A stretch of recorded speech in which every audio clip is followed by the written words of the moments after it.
Alright, so today we're going to be replacing our APA rings here with the SPUHR Ideal Scope Mount System. Also checking out the new basic sticks here. I've been using the Borka torque wrench set, the field kit set, for about 2 years. I've been pretty happy with it. I wanted something that was a little quicker to just grab and go with in my pack. So we're checking these out and see how they work. I'm not sponsored by any of these companies, just to say that. These were all purchased, and just going to check it out and see how it works. I would like to do a comparison later on about the Borka versus the Fix-It sticks and which ones I like and what features, plus pros and cons each one has. I will say that I've already broken some bits with the Borka at their rated torque, so I'm not too happy about that. So anyways, without further ado, let's go ahead and take this scope off. So we have our little T&L wrench here, and let's see what sizes we have. We need a T15 to get these APAs off.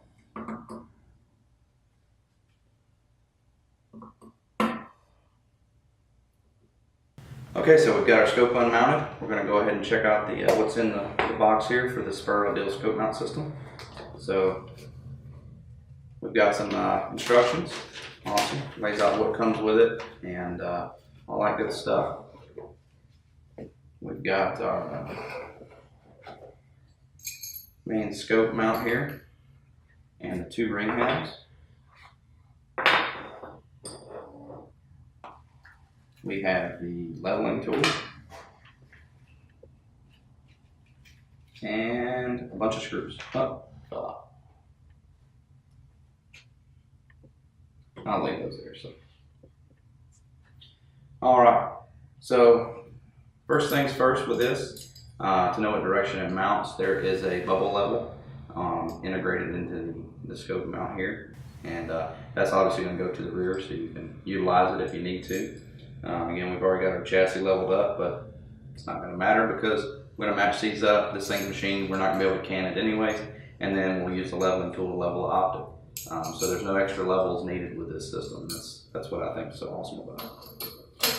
So I'm just going to initially place it on one spot. I'm not too worried about it. I'll set the hour relief afterwards.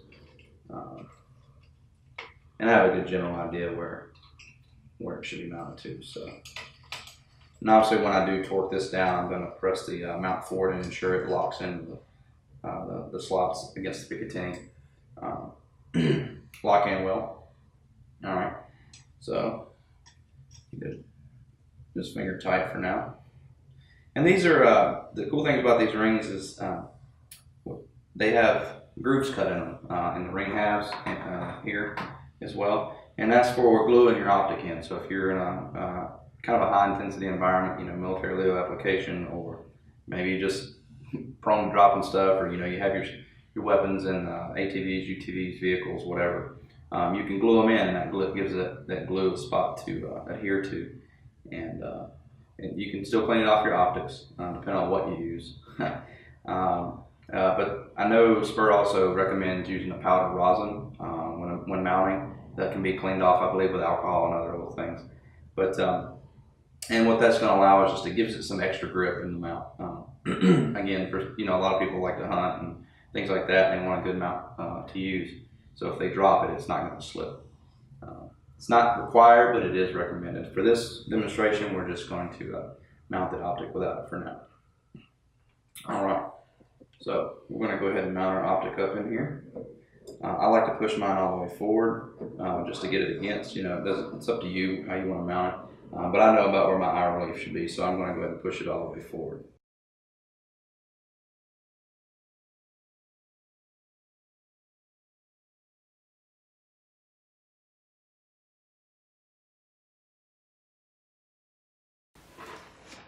All right, so now we've got our little leveling tool here, and we're going to check this out. Again, this is my first time mounting one of these. That I did not practice with, so we're going to see how this thing works.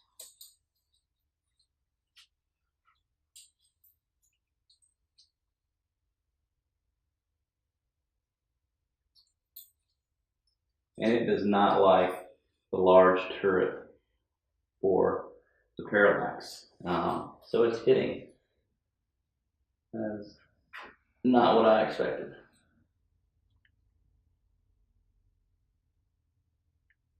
All right, so we will have to bust out our levels. I got them handy. So let's get everything leveled back up here.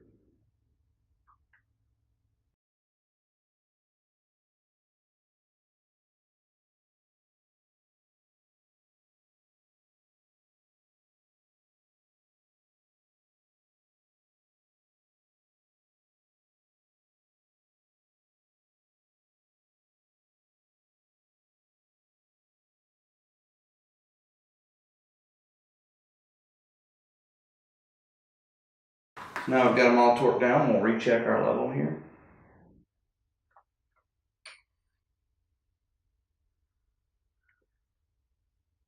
Now we're good to go. Just verify with both levels here.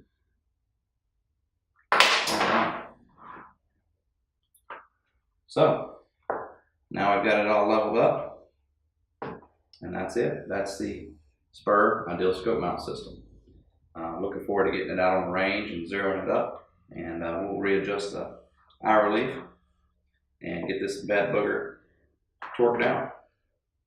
Again, once I'll check the eye relief in prone. I'll get in the prone position, and I'll move the scope if I have to, forward or back. But judging by where the mag lever is here, I'm right in line with the rear of the bolt, so should be pretty good once we check it out. All right, thanks for joining us.